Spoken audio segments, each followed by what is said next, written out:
Election பாத்தீங்கன்னா வந்து வரப்போகுது. உங்களோட ஓட்டர் பூத் ஸ்லிப்பை எப்படி வந்து டவுன்லோட் பண்றது அப்படிங்கறத பத்தி தான் டீட்டெயிலா அந்த வீடியோல பார்க்க போறோம். பார்க்கறதுக்கு முன்பாக சேனலை சப்ஸ்கிரைப் பண்ணிக்கோங்க.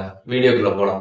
மொபைல்ல இருக்கக்கூடிய ஏதாச்சும் ஒரு ப்ரௌசர் வந்து ஓபன் பண்ணிருங்க. ஓபன் பண்ணிட்டு எலெக்ஷன் டிஎன்ஜிஓவி இன் அப்படின்ற மாதிரி சர்ச் பண்ணிருங்க. சர்ச் பண்ணதுமே ஃபர்ஸ்ட் வெப்சைட் வரும், அதை கிளிக் பண்ணிருங்க. அதை கிளிக் பண்ணிட்டு சைட்ல 3 லைன்ஸ் பட்டன் இருக்கும், அதை கிளிக் பண்ணிருங்க. கிளிக் பண்ணிட்டு அதுல சர்வீசஸ் அப்படின்ற ஒரு ஆப்ஷன் இருக்கும், அந்த ஆப்ஷன் கிளிக் பண்ணிட்டு சர்ச் யுவர் நேம் இன் எலக்ட்ரல்னு கொடுத்துருப்பாங்க, அதை கிளிக் பண்ணிருங்க. அதை நீங்க கிளிக் பண்ணதுக்கப்புறம் பார்த்தீங்கன்னா எபிக் நம்பர் கேட்டிருப்பாங்க. இந்த எபிக் நம்பர் பார்த்தீங்கன்னா வந்து உங்களோட ஓட்டர் ஐடியில் இருக்கும். அதை பார்த்து கரெக்டாக என்ட்ரு பண்ணிட்டு அதுக்கப்புறம் ஸ்டேட் செலக்ட் பண்ணணும். செலக்ட் பண்ணிட்டு கீழே கேப்சா கோடு இருக்கும், அதை பார்த்து அந்த பாக்ஸில் என்ட்ரு பண்ணிட்டு சர்ச் கொடுத்துருங்க. கொடுத்ததுக்கப்புறம் பார்த்தீங்கன்னா உங்களுக்கு இந்த மாதிரி உங்களோட நேம் போட்டு எல்லாம் ஷோ ஆகும்.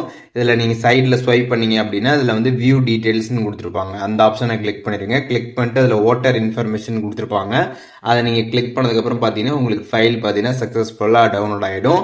அந்த பூத் ஸ்லிப் பார்த்தீங்கன்னா உங்களுக்கு டவுன்லோட் ஆகிடும். நீங்கள் அதை வந்து ஓப்பன் கொடுத்து நீங்கள் அதை வந்து பார்த்துக்க முடியும். இப்போ எப்படி வந்து இந்த பூத் ஸ்லிப் வந்து டவுன்லோட் பண்ணுறது அப்படின்றதுக்கான டீட்டெயில்ஸ் தெரிஞ்சிருப்பீங்க.